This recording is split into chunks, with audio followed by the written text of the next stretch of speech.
निश्चिंत रहिए छोटे योद्धा योगी जी, यदि आज बात मेरे प्राण पर ही क्यों ना आए, परंतु टेसा यहाँ नहीं रुकेगी, वो आपके साथ अवश्य जाएगी। टेसा, जैसे तुम देव शास्त्र आओगी तो देखना मैं तुमसे कैसे व्यवहार करता हूँ। शिष्य, अपने आचार्य पर विश्वास करो, अगरबत्ती जलाने जितना समय लगेगा, शीघ्र ही तैयार हो जाओ। आप निकट आए तो मैं प्रहार करूंगी।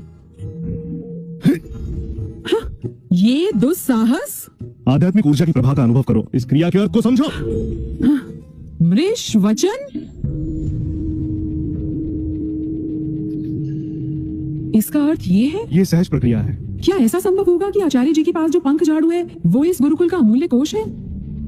मेरे व्यर्थ आचार्य के पास ऐसी अमूल्य वस्तु कैसे? लगता है ये गुरुकुल उतना भी व्यर्थ नहीं। तैयार हो जाओ। अवश्य आचार्य जी। शिष्य, कैसा लग रहा है? कठोरता से प्रहार कीजिए, अति कठोरता से, रुकिए मत। आचार्य जी, और कठोरता से। रुकिए मत आचार्य जी।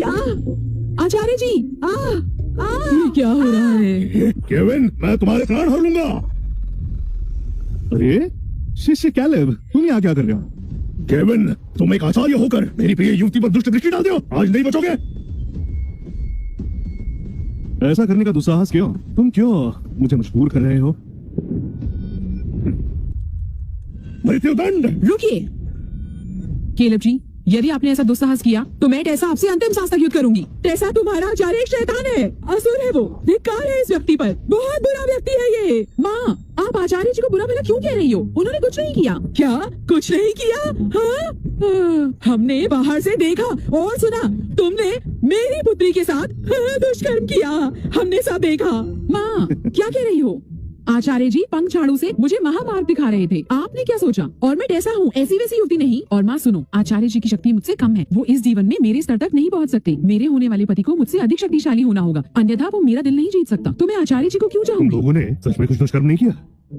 कदाचित नहीं। उत्तम, अति उत्तम। छोटे योद्धा योगी जी, कृपया रुक जाइए। केविन, तुम रुको, जब मैं स्वर्णिम शक्ति प्राप्त करूंगा तो तुम्हारा वध कर दूंगा। शिष्य कैलेब, इतने क्रोधित क्यों हो? क्या तुमने बचपन में मूर्खता की औषधि खाई थी? मूर्खों के राजकुमार। आचार्य जी, आप चलिए। ठीक है, ठीक है।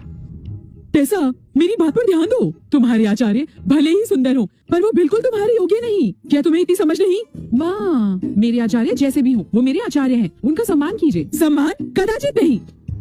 छोटे योद्धा योगी जी, छोटे योद्धा योगी जी, रुकिए। टेसा के साथ अभद्र व्यवहार किया है, मैं उसके प्राण ले लूंगा।